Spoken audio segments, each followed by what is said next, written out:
ब्रह्मन्नदेवाय ब्राह्मणहिताय च जगद्धिताय कृष्णाय गोविन्दाय नमो नमः। वन्दे नन्दव्रजस्त्रीणां पादरेणुमविष्णशः यासां इतो कथुतिगीतं पुनाति भुवनत्रयम्।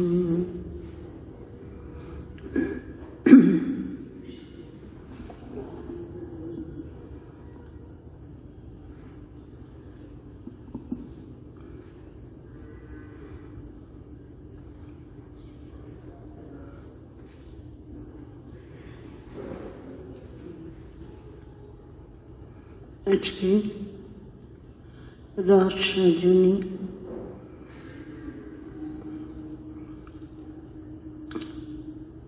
সমস্ত ভারতবর্ষে এই দিনটি মানুষ পালন করছে। ভগবান শ্রীকৃষ্ণের লীলা গুণ কথা স্মরণ করছে এবং এই রাসলীলা কাহিনী যুগে যুগে বহু ভক্তকে অনেক প্রেরণা যোগাচ্ছে, অনেক শক্তিও দিচ্ছে। ভগবানের সঙ্গে ভক্তের এই যে একটি লীলা, এই লীলা যুগে যুগেই হয়। কখনো ভগবান তার অন্তরঙ্গদের নিয়ে তার লীলা সংগঠন করেন, যেমন করেছিলেন দ্বাপরে। আমরা দেখছি এই যুগেও ভগবান শ্রীরামকৃষ্ণ সেই ভক্তগণের সঙ্গে এই রসলীলা ক্ষেত্র রচনা করেছিলেন এই পুণ্যভূমি দক্ষিণেশ্বরে।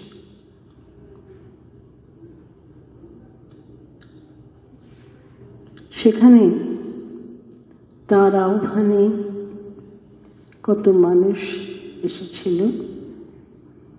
এবং বলতে গেলে নতুন ভাগবত কথা যেন তৈরি হলো। সেই সব স্মরণ করছি আজকের দিনে।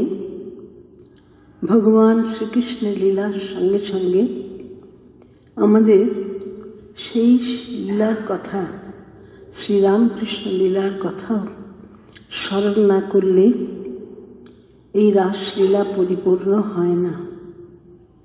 ভগবান যুগে যুগেই আসেন এবং অন্তরঙ্গদের নিয়ে এইরকম লীলা করেন। তো সেই যুগে তিনি বেছে নিয়েছিলেন, আশ্চর্য ব্যাপার, যে গোপীদের, যারা মন প্রাণ সব সমর্পণ করেছিল ভগবানের শ্রীচরণে, তাদের তিনি ওই অন্তরঙ্গ রূপে নির্বাচন করেছিলেন। এটাও অদ্ভুত আশ্চর্য কথা।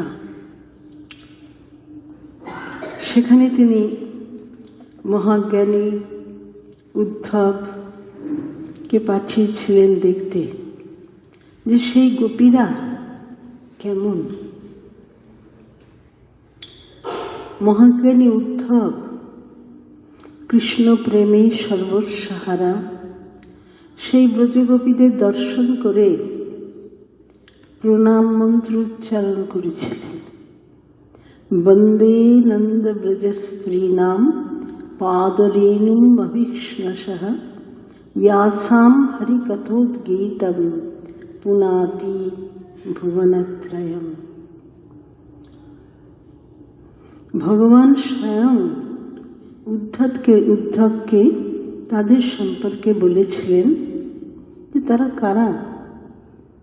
ভগবান খুব সংক্ষেপে বলেছিলেন, তা মন মনস্কা, তাদের মনে আমি ছাড়া কিছু নেই।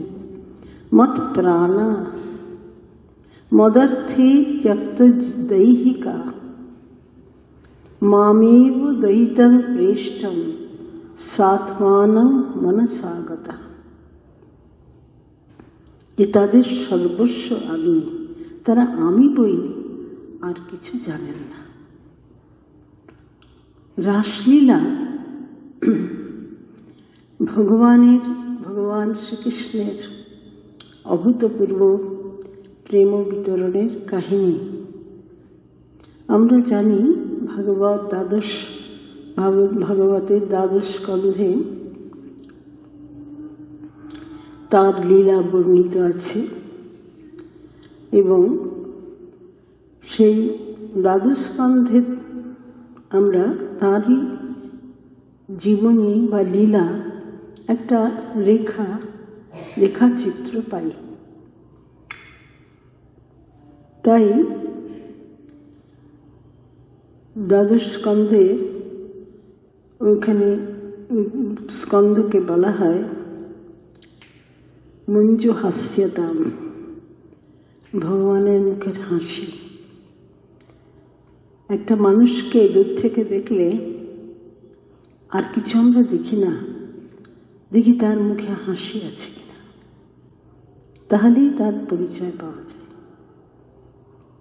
ভগবানের মুখের সেই নির্মল হাসি, সে যেন এই দ্বাদশ স্কন্ধে ভরে আছে। আর তার মন্দির, সেই গর্ভ মন্দিরে বিগ্রহ হচ্ছেন ভগবান শ্রীকৃষ্ণ। আর এই যে রাসলীলা, এই রাসলীলা ভগবানের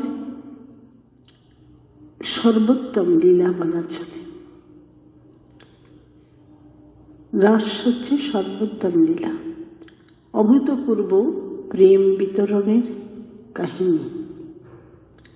জীবকে প্রেম ভক্তি দান করতে ভগবানের অবতরণ, এ কথা আমরা এই যুগে শুনেছি। সেই প্রেম ভক্তি গ্রহণের স্বর্ণপাত্র ছিলেন তার অন্তরঙ্গ মণ্ডলী। যুগে যুগে তারা কখনো নারী রূপে, কখনো পুরুষ রূপে এসেছে। রাসলীলার পরম বৈশিষ্ট্য উচ্চারণ করেছিলেন শ্রীরামকৃষ্ণের অন্তরঙ্গ লীলার সঙ্গে কথামৃতবর্ষী পূজনীয় মাস্টার মশাই। এক অবতারের উজ্জ্বল আলোকে অন্যান্য অবতারের রহস্যগুলিও উজ্জ্বল হয়ে ওঠে।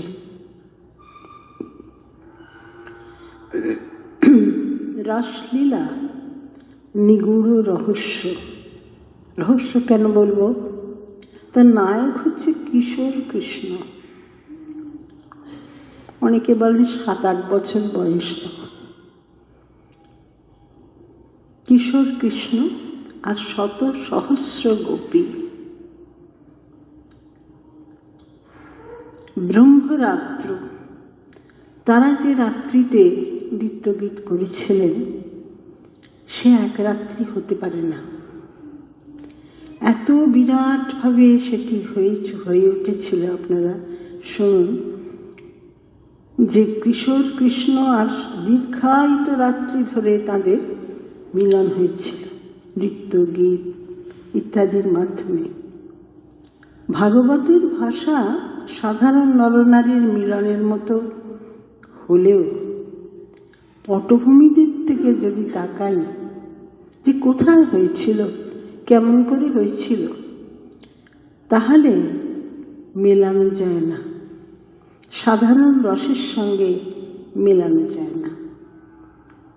যেখানে আজন্ম ব্রহ্মচারী জ্ঞানের মূর্তি সুখদেব বক্তা, শ্রোতা ব্রহ্মসাপগ্রস্ত মৃত্যুমুখী মুমুক্ষু রাজা পরীক্ষিত, আর তখনকার অধ্যাত্ম রাজ্যের মহাশক্তিধর মুনি ঋষি তপস্বী দেবর্ষি ব্রহ্মর্ষি ও মহর্ষির দল ঘিরে বসে আছেন ব্রহ্মবিদ বরিষ্ঠ ব্যস্ত নয় সুখদেবকে। হয়েছিল এটা হরিদ্বারে, ব্রহ্মকুণ্ডের ওখানে সেই আয়োজন হয়েছিল। সেখানে কি সাধারণ নরনারীর মিলন কাহিনীর অবতারণা হতে পারে? এমন যে একটা স্বভাব, সেখানে কি সাধারণ কথা হতে পারে? এত গম্ভীর সেই পরিবেশ, সেখানে কি বিষয়ানন্দের পরিবেশন হতে পারে? ভগবানের লীলা শ্রবণে উন্মুখ সব বিশিষ্ট শ্রোতা। সেখানে রাসলীলা কোন নিগূঢ় তথ্যকে উন্মোচন করেছে, কোন ভাগবত বার্তাকে তুলে ধরেছে, কি বলতে চেয়েছেন? রাস মাস্টারমশাই বলে দিলেন। এই যুগে মাস্টারমশাই ঠাকুরের মুখে সব শুনেছিলেন। তিনি বললেন, রাস কি দেশে রাত্রি? ওই দিন শত সহস্র গোপনারী ভগবান লাভ করেছিল। সুরটা এখানেই বদলে গেল, যে এত এত নারী, এতজন নারী ঈশ্বর লাভ করেছিল সেদিন। এবং একটা জায়গায় আমরা দেখি, একজন সিদ্ধি লাভ করলে তার কত খ্যাতি হয়, তীর্থভূমি হয়ে যায় সেই পবিত্র ভূমি। আর এই রাস রজনীতে এসেছিলেন শত সহস্র গোপী।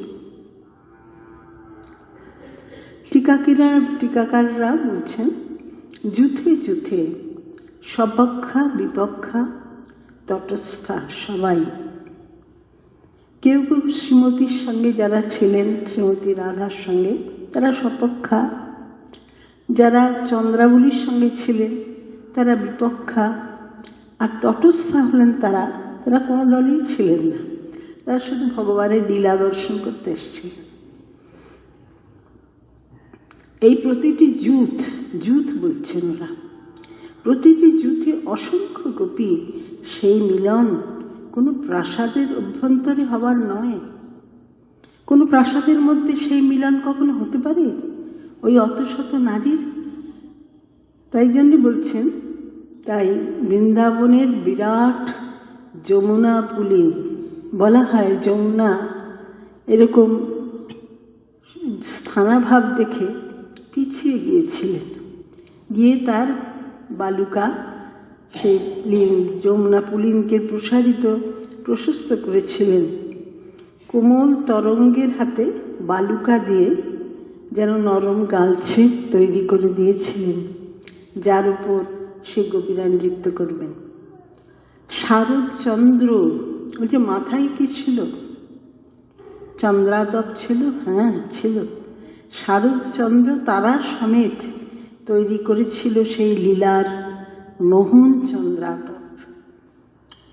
আর বৃন্দাবনের সমস্ত অধিবাসী তারা কোথায় গেল? গভীর নিদ্রায় মগ্ন। কেন?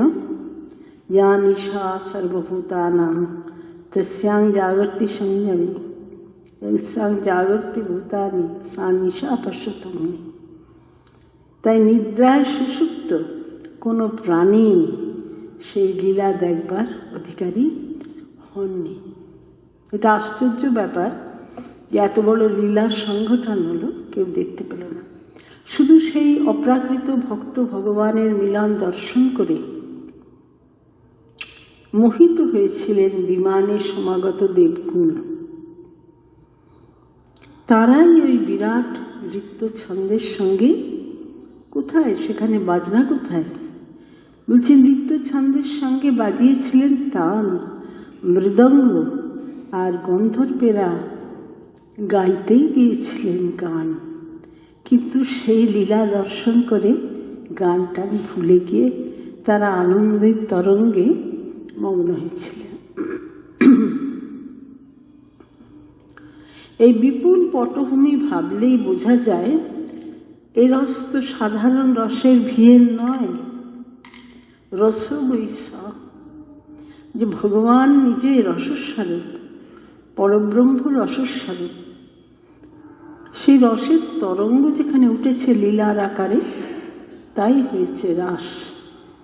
মানে ভগবানের রস যখন আকার নিয়েছে, আমরা জানি না রসের কি আকার, কিন্তু রস যখন আকার নিয়েছে তখন তাই হয়েছে রাস।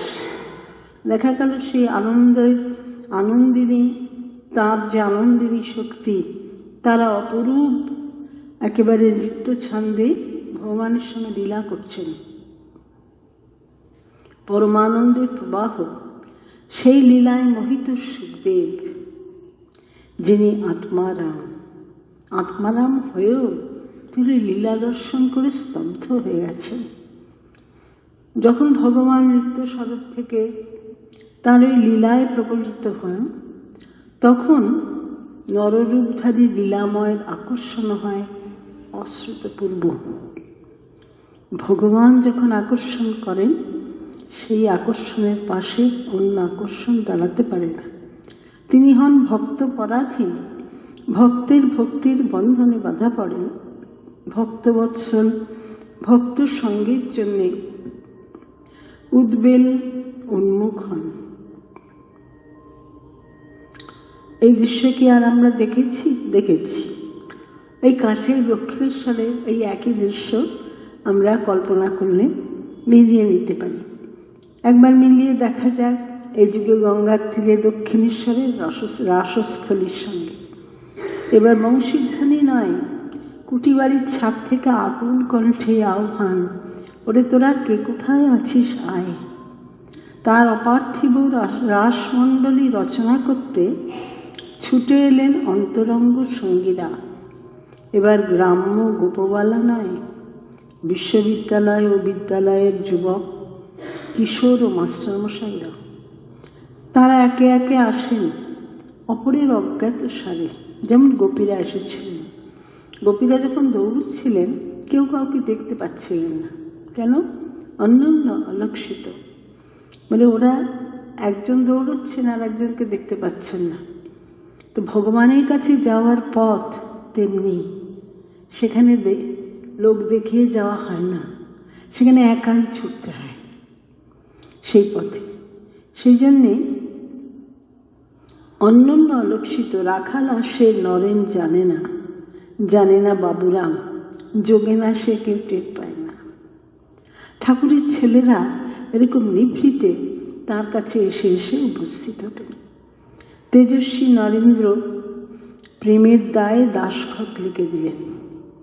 তার মধ্যে তেজস্বী নরেন্দ্র বলে, দাস তোমা দোহাকার। পুরুষ সিংহ স্বামীজির মধ্যে সেই প্রেম যে কি অদ্ভুত একটা পরিণতি এনেছিল, সেটা তার মুখেই শুনি আমরা। পড়তে বসে বুক কাটুপাটু করতে লাগলো। অমন কান্না কখনো ভাবি নাই। তারপর বইটই ফেলে দৌড়, রাস্তা দিয়ে ছুট, গাময় খড়, আমি দৌড়চ্ছি কাশীপুরের রাস্তায়। আবার আমরা লিখছি, এই যুগে শ্রীরাধার ওই প্রেমের ভাবকে, গোপীশ্রেষ্ঠাকে তিনি টেনে এনে নরেন্দ্রের সামনে দাঁড় করিয়ে দিচ্ছে। তিনি রাধা হয়ে দাঁড়িয়েছেন। স্বামীজির এরম সাক্ষাৎ অনুভূতি হয়েছিল। তাই বলেছিলেন, Radha was not of flesh and blood, she was a froth in the ocean of love personified. ঘন প্রেম, মূর্তিমান প্রেম ভগবান। গোপীদের প্রাণের টানটা মিলিয়ে নেওয়া যায়। লাটু মহারাজ গোপীদের প্রশংসা শুনে বললেন, তোরা গোপীদের কথা বলছিস, এত গোপীদের কথা বলছিস কেন? অবতারের যে কি টান সে তো আমরা জানি। অন্যদিকে শ্রীরামকৃষ্ণ বলছেন, আহা, গোপীদের কি অনুরাগ, কি ভালোবাসা। শুধু 16 আনা নয়, 5 থেকে 5 আনা। এর নাম প্রেমোন্মাদ। কথাটা এই, তাকে ভালোবাসতে হবে, তার জন্য ব্যাকুল হতে হবে। যদি পাগল হতে হয়, সংসারের জিনিস লয়ে কেন পাগল হব? যদি পাগল হতে হয়, তবে ঈশ্বরের জন্য পাগল হও। রাসলীলা সেই প্রেমোন্মত্ত গোপীদের সচ্চিদানন্দের সঙ্গে ক্রীড়া। যেমন দক্ষিণেশ্বরের ঘরে ভাবে গড়গড় হাতির মতো নাচছেন শ্রীরামকৃষ্ণ। প্রেমের সাগর উঠছে। যারা জীবনেও নাচেননি তারা থাকতে না পেরে নাচতে উঠছে। আর গোপীরা তো নৃত্য পরায়ণা, তাদের অঙ্গে তো নৃত্য লেগেই আছে, নটবরের সঙ্গে তার ওঠা বসা। আর রাস নৃত্য হলো বহু নট ও বহু নটির সমবেত নৃত্য। শ্রীরামকৃষ্ণ বলেছেন এখানে আবার, এটা কিন্তু একদম নতুন কথা, যে রাসমণ্ডপে যখন কৃষ্ণ ঢুকলেন, প্রকৃতিকে মাথায় নিয়ে ঢুকলেন, প্রকৃতির বেশ ধরে অবতীর্ণ হলেন, পীতাম্বরধারী, সব মেয়ের সাজ, আর মাথায় প্রকৃতি ময়ূর পাখা, সেটি প্রকৃতির চিহ্ন। মাথায় ময়ূর পাখা নিয়ে তিনি ঢুকেছিলেন। তাই জন্যে বলেন শুদ্ধ প্রেম এক আছে বৃন্দাবনে, গোপ গোপী ভিন্ন অন্য নাহি জানে। এই যে ভগবান ওদের সঙ্গে ঢুকলেন, এই গোপীরা কারা, কি তারা পুণ্য করে এসেছিল, কি পুণ্যপুঞ্জ সাধন করেছিল? টিকাকারগণ বলছেন ওদের চিনে নিতে হয়, যেমন চিনে নিতে হয়েছিল নরেন্দ্রনাথকে, যেমন বাবুরামকে, যেমন আমাদের আরো যোগীন মহারাজকে, যারা আমরা দেখেছি তখন ঠাকুর তাদের পরিচয় দিয়েছিলেন। যোগীন ছিলেন অর্জুন সখা, তারপরে অর্জুনের ভগবানের সখা আর কি অর্জুন, তা সেই তাঁদের পরিচয়। আর এই গোপীদেরও একটা পরিচয় ছিল, গোপীদেরও পরিচয় ছিল, ঠাকুরের ছেলেদেরও আলাদা করে পরিচয় ছিল। তারা কেউই সাধারণ ছিলেন না। বলছেন তারা কেউ ছিলেন শ্রুতি পূর্বা, ওই উপনিষদের যারা শ্রুতি মন্ত্র, সেই মন্ত্রগুলো আমরা উচ্চারণ করি তো, কিন্তু কোনোদিন মন্ত্রদের দেখিনি। আর মন্ত্রদের মনে ছিল যে আমরা যার মন্ত্র তাকে কোনোদিন পাইনি। শ্রুতি পূর্বা বলছেন, দেবী পূর্বা, ঋষি পূর্বা। ঋষি পূর্বা আমরা জানি শ্রীরামচন্দ্র যখন যাচ্ছিলেন সীতা দেবীকে নিয়ে, তখন অনেকজন তপস্বী বসেছিলেন সেখানে। তারা ওদের দেখে এত মোহিত হয়ে গেছেন, তারা ভাবলেন আমরা যদি এইভাবে সীতা যেমন সেবা করছেন, আমরা যদি তাকে শ্রীরামচন্দ্রকে সেবা করতে পারতাম।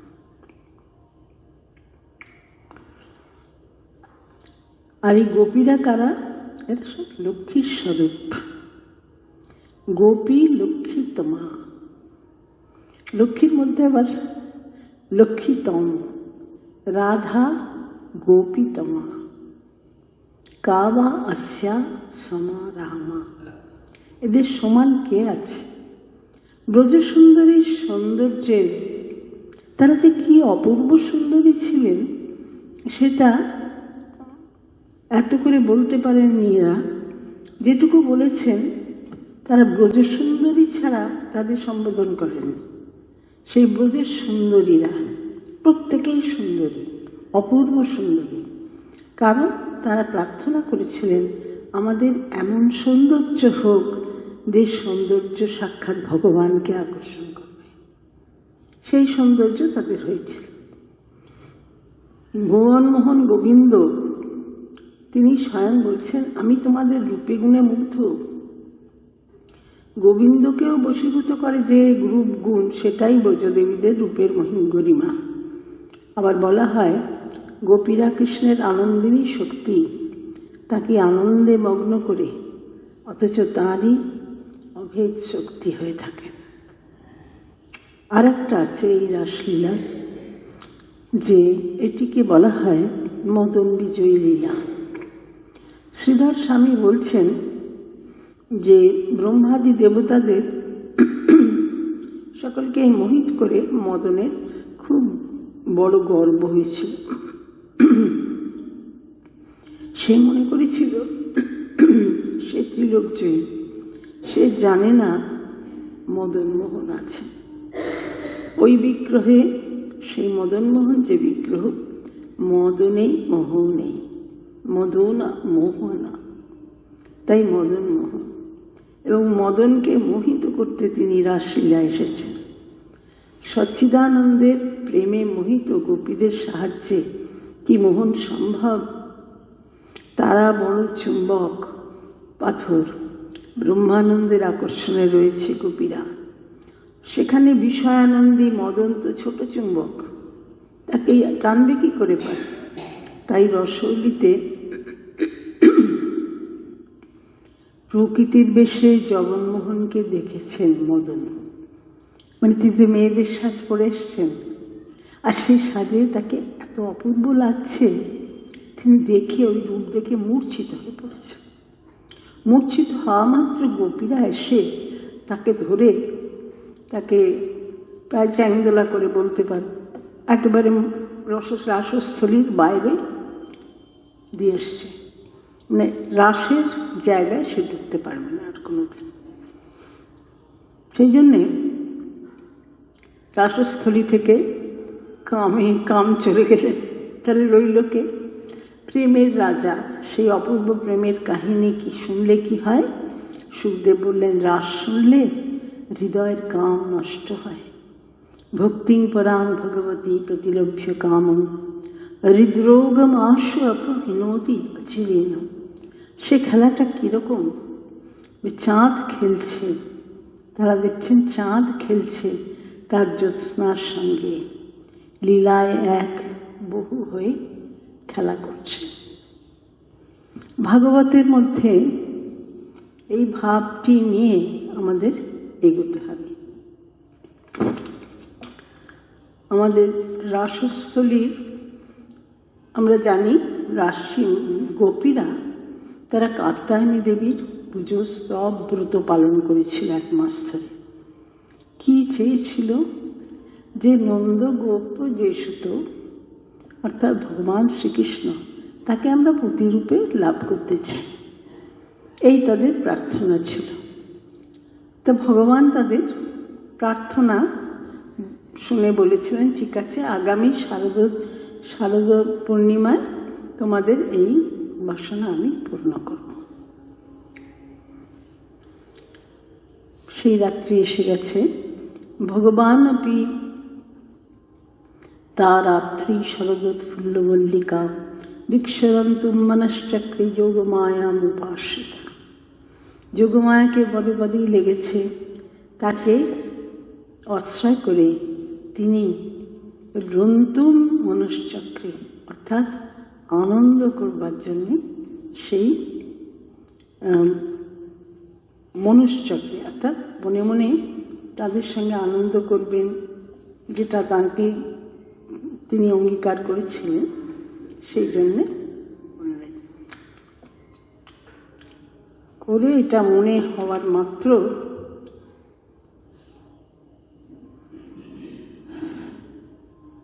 দৃष्ट्वा कुमुदबन्तमखण्डमण्डलं रमाना ननाभं नवकुङ्कुमारुणं वनञ्च तत्कोमलगोभिरञ्जितं जगौकलं वामदशां मनोहरम। সঙ্গে সঙ্গে তাঁর সেই স্বর্ণবেণু, এমনি বেণু বাজাতেন, কিন্তু আকর্ষণীয় বেণু হচ্ছে ভগবানের স্বর্ণবেণু। সেই স্বর্ণবেণু তিনি বাজিয়ে দিলেন বনভূমিকে দর্শন করে। দেখলেন যে প্রকৃতি তার অনুকূল হয়ে উঠেছে। নিঃসম্য গীতং তদনঙ্গবর্ধনম গজস্ত্রিয় কৃষ্ণ গৃহীত মানসা আজম্মুর অনন্য অলক্ষিতোত্তমা ক্ষয়ত্র কান্ত জবলোল কুণ্ডরা। যেটা বললাম যে সেই সঙ্গীত তারাই শুনতে পেল, আর কেউ শুনতে পেল না ব্রজে। তারাই শুনতে পেল সেই বংশের ধ্বনি, এবং তারা কৃষ্ণ গৃহীত মানসা, যেন কৃষ্ণ তাদের মনকে সেই বাঁশির সুরের সঙ্গে টেনে নিয়ে গেলেন। আজগমুর আসছেন, দৌড়চ্ছেন সব। আর সুখদেব বলছেন আজগমুর, ওই দেখো আসছে, সুখদেব তো দর্শন করছে বলতে বলতে যে যা যোগ অন্যান্য অলক্ষিতোত্তমা, কেউ কাউকে দেখছে না নাকি, শয়ে শয়ে গোপী ছুটে ছুটে যাচ্ছে, কেউ কারোকে দেখছে না। আর সেই ছোটার বেগে তাদের সব অলঙ্কার বা করণালঙ্কার সব দুলছে। কিভাবে এলেন তারা? দুহন্ত অভিযজু কশ্চিৎ দোহং হিত্বা সমুৎসকা। কেউ গরুর দুধ দুইছিল, সে বালতি টালটি ফেলে দিয়ে সে দৌড়িয়ে চলে গেল বেরিয়ে। পয়োধিশ্রিত সংযজু অনুদ্বাস্য অপরাজজু। আর কেউ কেউ আগুনেতে সেই দুগ্ধ জাল দেওয়ার জন্য বসিয়েছিল, তারা সেই দুধ ওতলাবার সময়টা না দিয়ে ওইখান থেকে দৌড়ে বেরিয়ে চলে গেল। পরিবেশয়ন্ত, আর কেউ পরিবেশন করছিল, কেউ শিশুদের দুধ খাওয়াচ্ছিল, কেউ পতির শুশ্রূষা করছিল, আর কেউ খাচ্ছিল, কেউ লিঙ্গপদ্য, কেউ সাজছিল যাবে বলে। প্রমৃজন্ত অন্না অঞ্জন্ত কাশ্চালোচনে, মানে এত তাড়াতাড়ি তারা সাজতে হচ্ছে, বাঁশি বেজে উঠেছে, সাজবার সময় নেই। পরে আমরা দেখছি যে সেই অদ্ভুত ওরা যে নিজেদের কিছুর অপেক্ষা করছে না, তারা একেবারেই সবাই ছুটে বেরিয়ে যাচ্ছে, যেমন আছে, যে যেমন অবস্থায় আছে ছুটে বেরিয়ে যাচ্ছে। পথে কেউ কাউকে দেখলেন না। সেটা পদকর্তা গোবিন্দ দাস লিখছেন, হরি ঐচ্ছন রজনী ঘোর তেজি তরুণী পতিক কোর, যেই ছে পাওলি কানন ঘোর থোর নাহত কাহিনী। গলিত ললিত কবরী বন্ধ কাহে ধাবত যুবতী বৃন্দ, মন্দিরে কিয়ে পড়ল দ্বন্দ্ব বেড়াল বিপত্তি বাহিনী। কিয়ে শারদ চাঁদিনী রাতি নিকুঞ্জে ভরল কুসুম পাতি, হেরত শ্যাম ভ্রমর ভাতি বুঝি আওলি সাবনী। ও তাদের মনে আর কিচ্ছু নেই, শুধু ভগবান ডেকেছেন এইটুকুই আছে। তারা ছুটতে ছুটতে ছুটতে ছুটতে আসছে সবাই, কেউ কারুকে দেখছে না।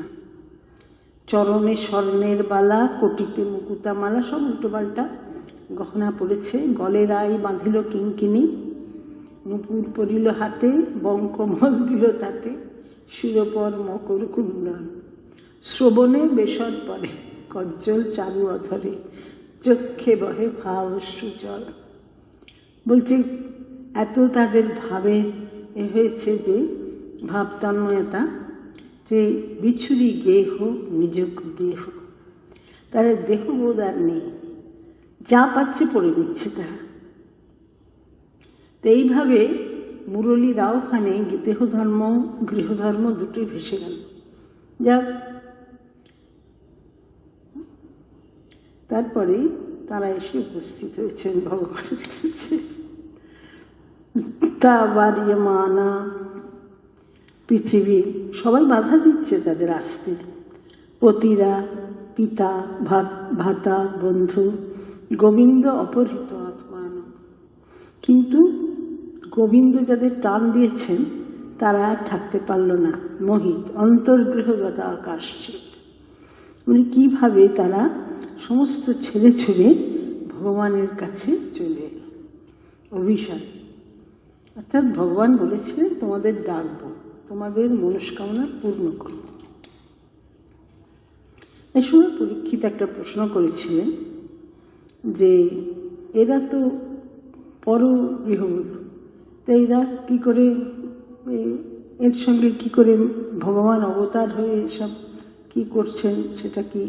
তখন উনি বলেছিলেন শিবসুখ যে দেখো, তিনি তো শত্রুদেরও মুক্তি দিয়েছেন, সুতরাং তার যারা প্রিয় তাদের তো মুক্তি হবেই, তুমি এটা নিয়ে মাথা ঘামিও না। পদে পদে এর কোথাও শেষ নেই, ঘামিয়ে কিছু করতে পারবে না, এদের লীলা।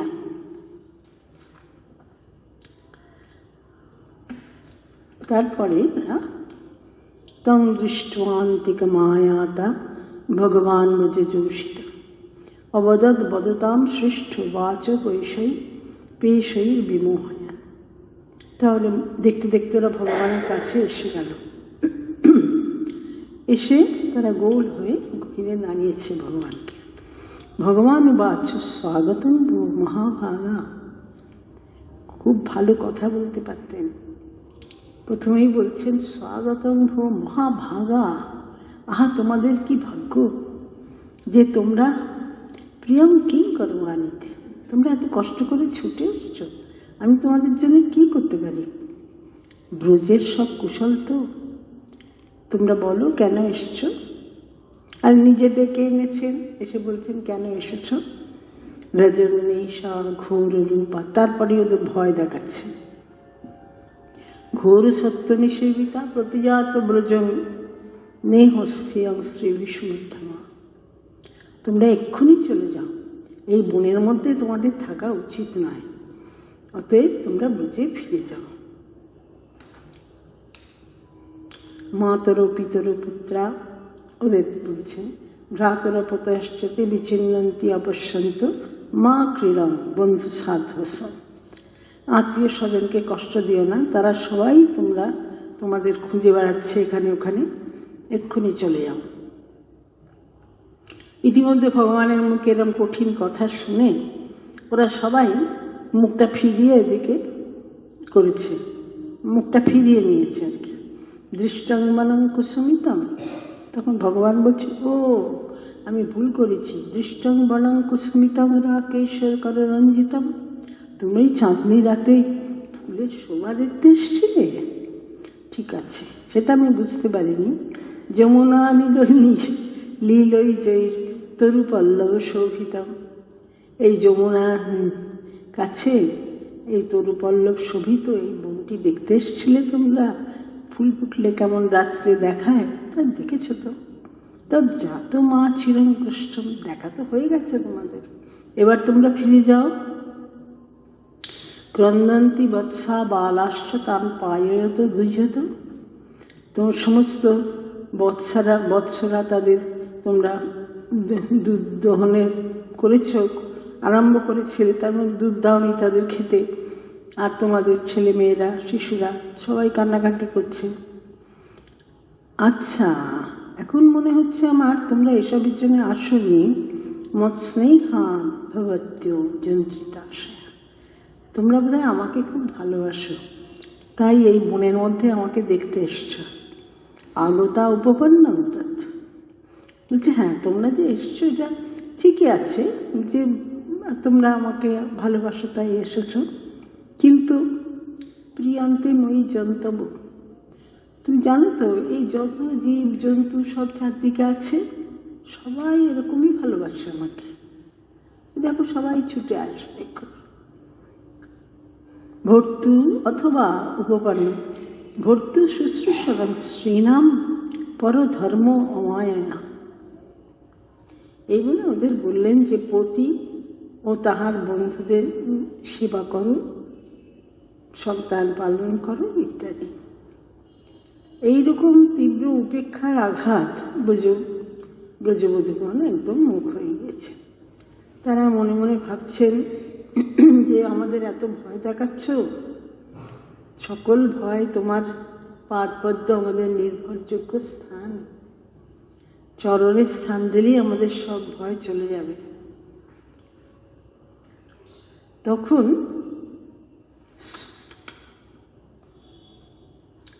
মনে মনে ওরা ঠিক করছেন, বলেননি মুখ ফুটে কিছু, তবে এমন নৃশংস ব্যবহার, নিষ্ঠুর বাক্য কেন?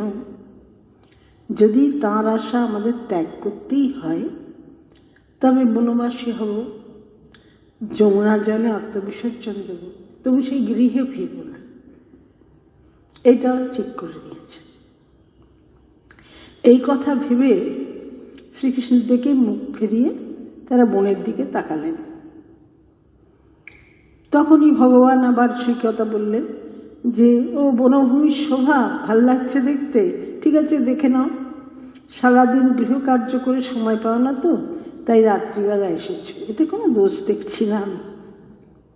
শরৎকাল পূর্ণিমা তিথি, এটা উপভোগ করতে কার না ভালো লাগে। সুতরাং এই শোভা দেখতে আসছো তোমরা, এতে কোনো অপরাধ আমি নিচ্ছি না তোমাদের, শোভা দেখো ভালো করে। তবে এই কথা শুনে গোপীরা ভাবলে হায় দুর্ভাগ্য, যার জন্য সব বন্ধন ছেদন করে কলঙ্কের পসরা নিয়ে আমরা ঘর ছাড়লাম, তিনি মনের ব্যথা না বুঝে আমাদের শোভার কথা বলছেন, মনের শোভার কথা। কুলবতী নারী এই তাদের কি করা উচিত এই সমস্ত তিনি বলতে লাগলেন। যে পতি যদি কুরূপ হন বা ভালো নাও হন, তবু স্ত্রী যে সতী স্ত্রী সে তারই সেবা করে আনন্দ পাবে, ইত্যাদি ইত্যাদি।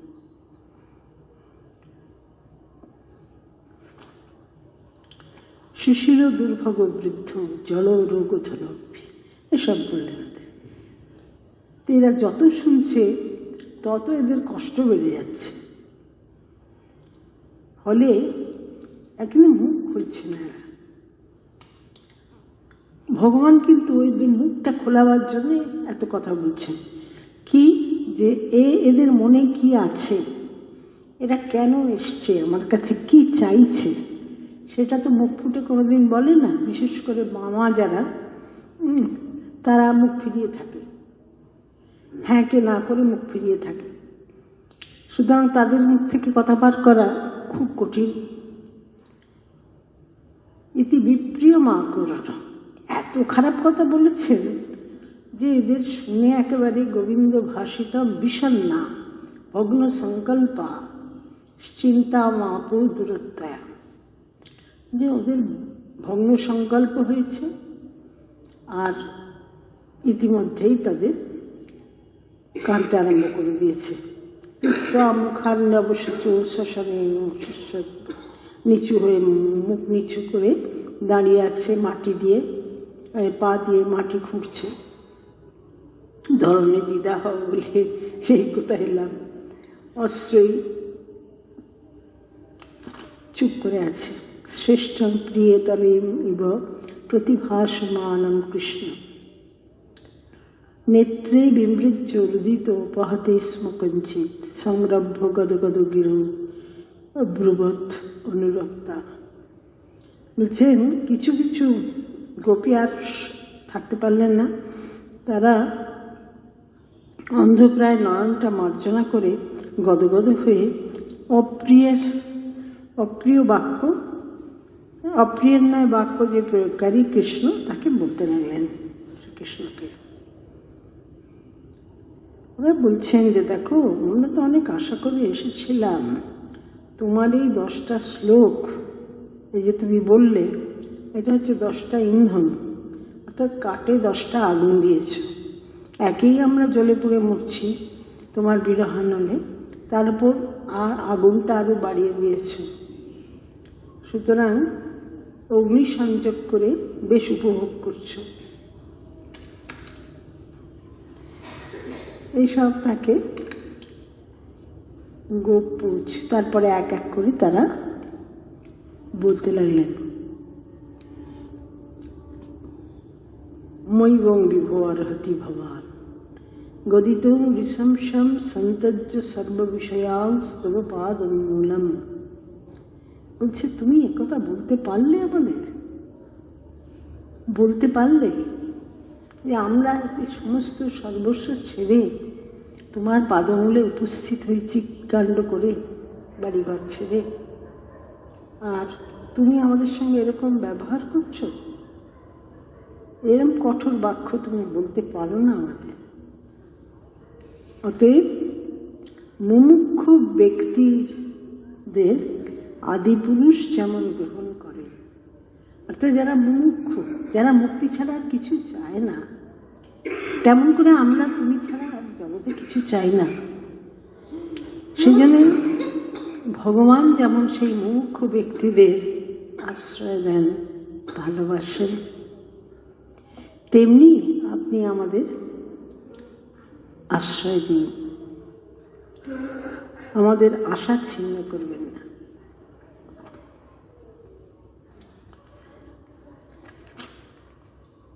चित्तं सुखेन भवता पुरितं गृहेषु जर निर्विश्यत्युत करोपि गृहकृत्ये पादौ पदं न चलतस्तव पादमूलात् जामो कथं भुजम् अथ करवाम किंবা। বলছেন যে আমরা তো চলে তো এসছি বাড়ি থেকে, আমাদের যে চিত্ত এতদিন সুখে গৃহকর্ম করত, আমাদের কোনো টান ছিল না, কেউ আমাদের মাছি বাজিয়ে ডাকতো না, আসতেও বলতো না, এই হস্তদ্বয় গৃহকর্মে রত ছিল। তুমি সেটা অপহরণ করেছ। আর এখন আমাদের কি অবস্থা? আমাদের পদদ্বয় তোমার নিকট থেকে এক পাও চলছে না, একটা পা তুলে ফিরে যাবার ক্ষমতাও আমাদের নেই। আমরা কিভাবে ব্রজে যাব বলে দাও? আর সেখানে গিয়েই বা কি করব? আমাদের হাত পাতে চলছে না, আমরা গৃহকর্ম করতে পারবো না। আমাদের পা চলছে না, আমরা হেঁটে যেতে পারবো না।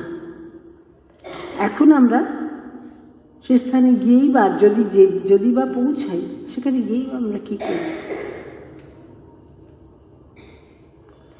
শ্রীচান্ত তারপরে আস্তে আস্তে বলছেন, তোমার হে প্রিয়তম, তোমার সহাস্য দৃষ্টি সুমধুর গানে আমাদের হৃদয়ে যে প্রেমাগ্নি জ্বালিত হয়েছে, জ্বলেছে, তোমার অধর সুধা সেচনে তা নির্বাপিত করো। অন্যথা আমরা তোমার বিরহানলে দগ্ধ দেহ হয়ে ধ্যান যোগে তোমার চরণ সান্নিধ্য প্রাপ্ত হব। বলছে এরপর তো আমাদের এখনো কিছু উপায় নেই, তাই জন্য আমরা ধ্যান অবলম্বন করে শরীর ছেড়ে দেব, যেটা আগের গোপীরা করেছিল, আসতে পারেননি যারা।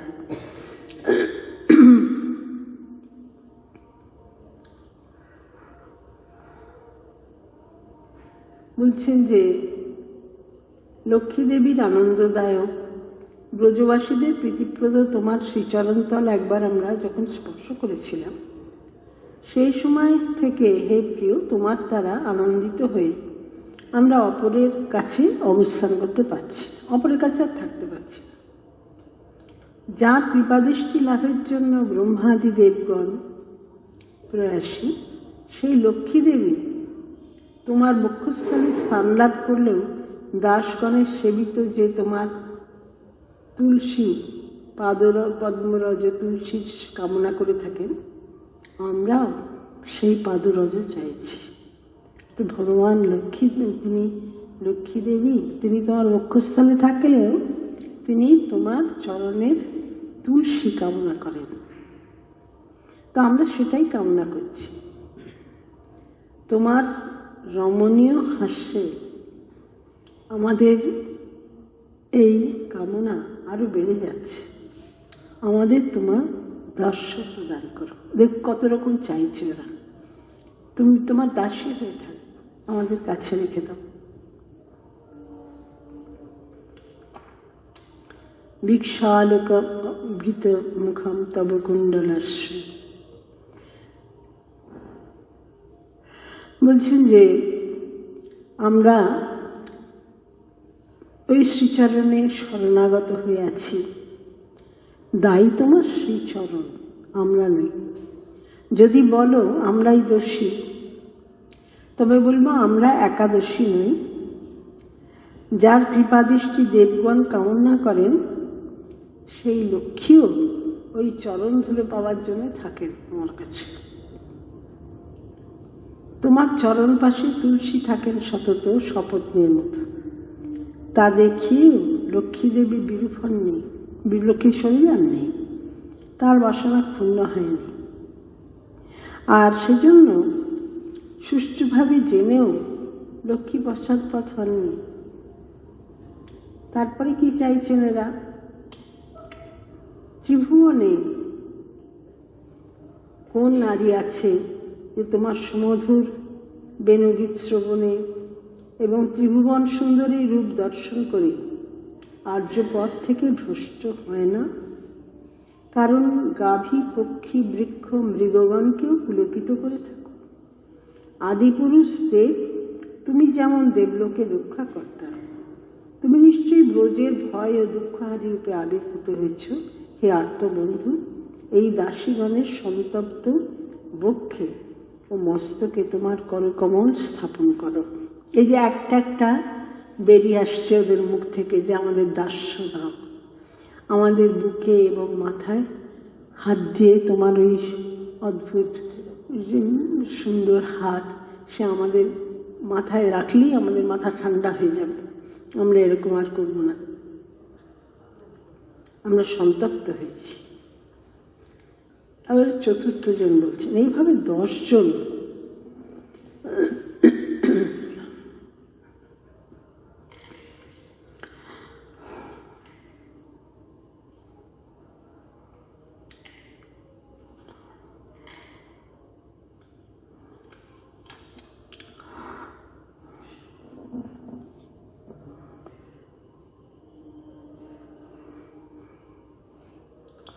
প্রসন্ন হও, কারুণ্যপূর্ণ দৃষ্টিপাত করো, হৃদয়ের মধ্যে যে তীব্র তাপ রয়েছে তা দূর করো।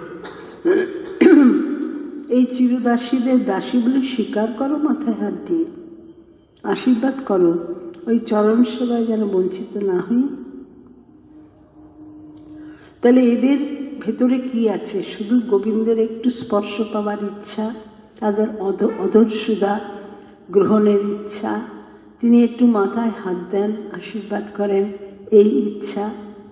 এই ছোট ছোট ইচ্ছাটুকু এরা প্রকাশ করছে ভগবানের কাছে। কারা করছে? যারা কোনোদিন কথা বলে না, কোনোদিন মুখ খোলে না ভগবানের সামনে, তারাও বলছে। ভগবান শুনে খুব খুশি হলেন যে এদের মুখ থেকে আমি কথা বার করতে পেরেছি, পরম প্রীতি লাভ করলেন।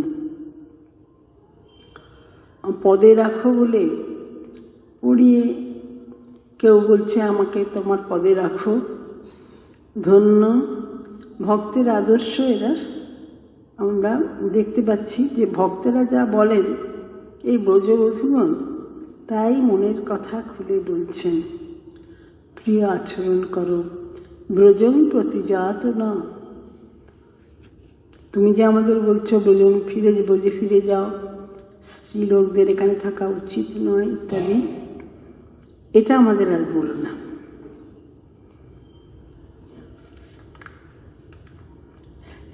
এইভাবে উনি দেখছেন আস্তে আস্তে ওদের মুখের ভাষাও কিরকম হয়ে যাচ্ছে, মানে বিপ্লবিত বলছেন। কথা বলতে বলতে তখন মুখ দিয়ে ঠিক মতো ভাষাটা বেরোচ্ছে না, বলছেন যে কাঁদতে কাঁদতে বলছেন তো এসব কথাগুলো, সেই জন্যই বলছেন যে আমরা যেন আমাদের আর তুমি আমাদের আর গর্ব বলে কিছু নেই,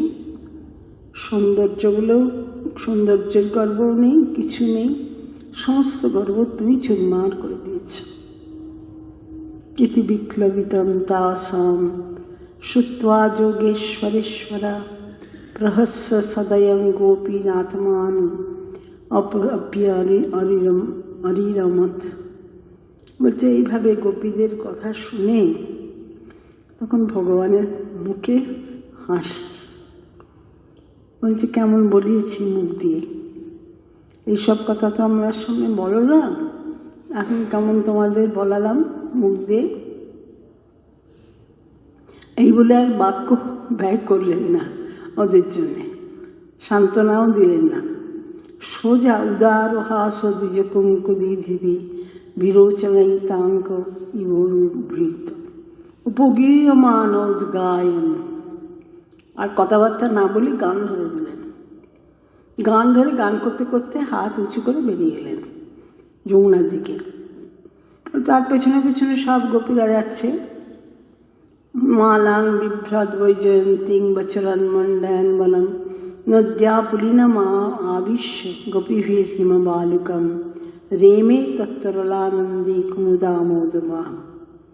অর্থাৎ তিনি সেই যমুনা তটে বসে বালুকাময় বেলায় বসে বিলাপ বাক্য শ্রবণ করে হাসছেন। হাসলেন আর আত্মারাম হয়েও তাদের বিহার করালেন। যে তখন গোপীরা সব ভুলে গেছেন, এত যে কঠোর কথা তাদের বলেছেন, তাদের এত আনন্দ দিলেন উনি নৃত্যগীত করে তাদের সঙ্গে, যে তারা কিছু তাদের আর কিছু শক্তি নেই। পরাজয়ের লজ্জায় কিছু কিছু গোপীর বাম্য ভাব আবার ফিরে এসছে। তারা উন্মাদিনীর মতো হয়ে গিয়েছিলেন। এখন ভগবানের নানা রকম আদর সমাদর পেয়ে তার কাছে তারা যেন আদরের ভিখারি হয়েছেন গোপী। সুতরাং এবং ভগবত কৃষ্ণ আলভ্যমানা মহাত্মন, ভগবান শ্রীকৃষ্ণ তারা তো প্রিয়জনই, তাদের এত আনন্দ দিলেন নানাভাবে বিহার করে, যে তারা আত্মানম মেনিরে শ্রীনাম মানিন অভ্যধিকম বুদ্ধি। বলছে তারা নিজেদের ভাবছে যে আমরা কি এমন সৌভাগ্য করে এসেছি যে ভগবান আমাদের এত সমাদর করছেন, এত আদর করছেন, এত ভালোবাসছেন, আমাদের নিয়েই এত নৃত্যগীত করছেন, কই আর কেউ তো নেই কাছে। এইভাবে তাদের মান হলো। তার সৌভাগ্য মদন, তার সৌভাগ্য, তাদের সৌভাগ্য সেটা যেন অহংকার হয়ে দাঁড়ালো। তারা ভাবছে কই ইন্দ্রাণী, এই যারা সব আছেন দেবতাদের স্ত্রীরা, তাঁরা তো এই ভাব পাননি, ভগবানের কাছে এই সমাদর লাভ করেননি, এই ভালোবাসা পাননি।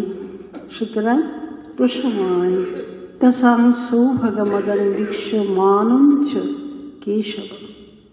আর একজনের সৌভাগ্য মদন, তারা আমরা কি সৌভাগ্যের অধিকারী নেই যে আমরা ভগবানের এত সমাদর পেয়েছি, এত ভালোবাসা, এত প্রীতি পেয়েছি, এত নৃত্যগীত করেছি, আমাদের সমান মেয়ে কে আছে জগতে?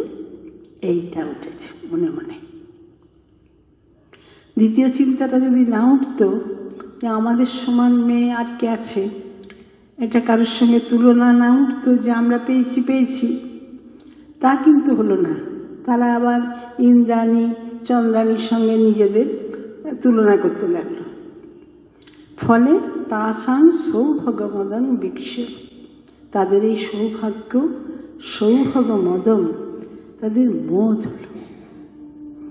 যেমন একটুখানি দুধ বসালে সেই দুধটা ফুলে একেবারে ছাপিয়ে যায় পাত্র, কিন্তু যখন পড়ে যায় নামানো হয় দেখা যায় এই এক ফোঁটা দুধ রয়েছে। কিন্তু মদটা সেই রকম, অর্থাৎ ভেতরে এত সৌভাগ্য মদ হয়েছে, যেন উনুনে চাপানো সেই ওটা এতটুকু মদ, এতটুকু দুধ, সেটা ফুলে ফেঁপে এত বড় হয়ে তাদের কাছে মনে হচ্ছে আমরা বিরাট একটা কেউ কেটা হয়ে গেছি। বৃক্ষ মানঞ্চ কেশব, আর একজনকে সে আসছে না কাছে, সে মান করে বসে আছে, আমাকে সেই মান না দিলে আমি সন্তুষ্ট হব না, আমি ওদের তুল্য নই, এই মান, আমি কোনোভাবেই ওদের তুল্য নই।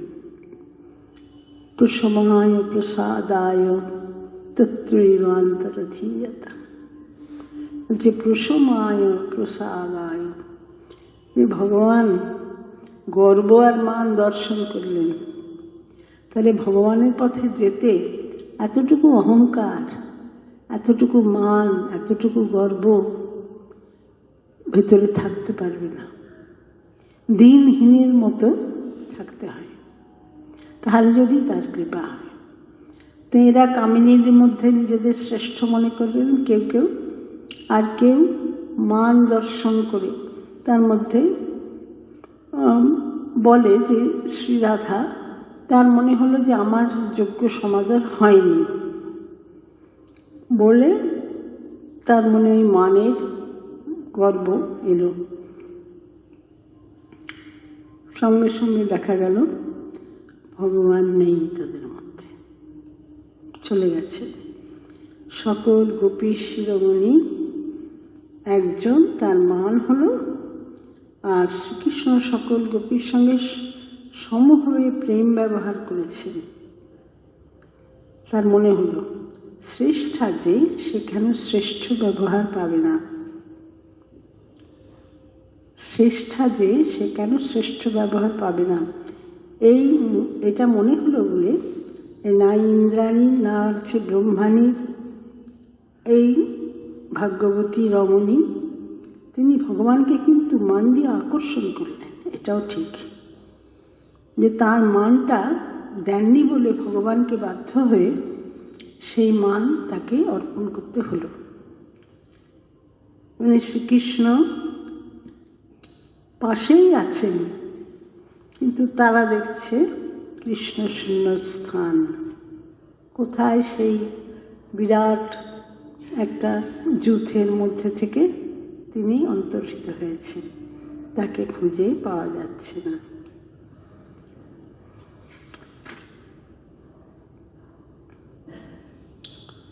সেই জন্যে বলছেন যে, আর এটাও আরেকটা বলে যে ঘন ক্ষীর মানটা কীরকম, ক্ষীর যখন তৈরি করা হয় তখন আস্তে আস্তে সেটা যত জাল দেওয়া হয় তত ঘন হয়ে যাচ্ছে, ঘিরটা ঘন হয়ে আসে, তখন তাকে ভোগে লাগাতে পারে।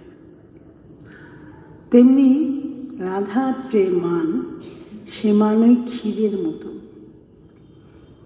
সেটা যত পাক দেওয়া হচ্ছে সে তত ঘন হয়ে আসছে।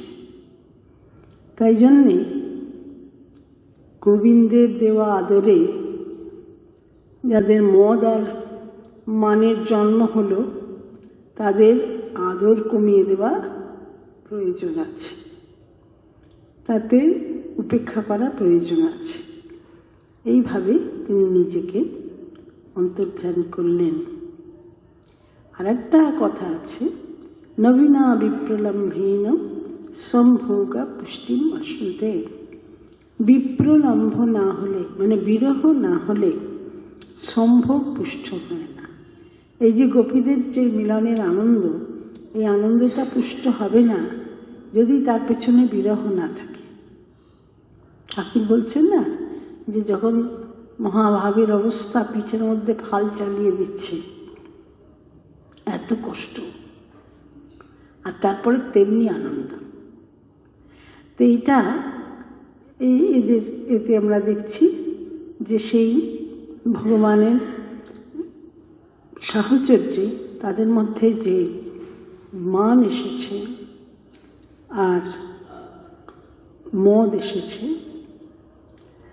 এই মদটাকে ভগবানই সরিয়ে দেবেন। আর বিরহ এর বিপ্রলম্ভ প্রবেশ, এর পরের যে মিলনটা হবে সেই মিলনটা কিন্তু অনেক সহজ সুন্দর হবে। সেখানে এই বেড়াগুলো আর থাকবে না যে আমরা বড় বা আমি অনেক কিছু করেছি, আমার আরও মান হওয়া প্রয়োজন, ইত্যাদি ইত্যাদি যে চিন্তাগুলো এদের মনে এসছে, সূক্ষ্ম চিন্তা সব ভেতরে, সেই চিন্তাগুলো ভগবান টের পেয়েছে। ভগবানের পথে যাওয়া এত সোজা নয়, এতটুকু অহংকার হলে তিনি টের পান, এতটুকু মান হলে টের পান। সেই জন্যে বলছেন যে রাসে এখন যেটা রাসের পুষ্টি হতে পারত, এখন বিরহর প্রয়োজন। বিরহ না হলে পুষ্টিটা হবে না। তাই যোগমায়ার এই কৌশলে তিনি অন্তর্হিত হয়ে গেলেন। ওম নমো ব্রহ্মণ্য দেবায় গোব্রাহ্মণ হিতায় চ জগদ্ধিতায় কৃষ্ণায় গোবিন্দায় নমঃ।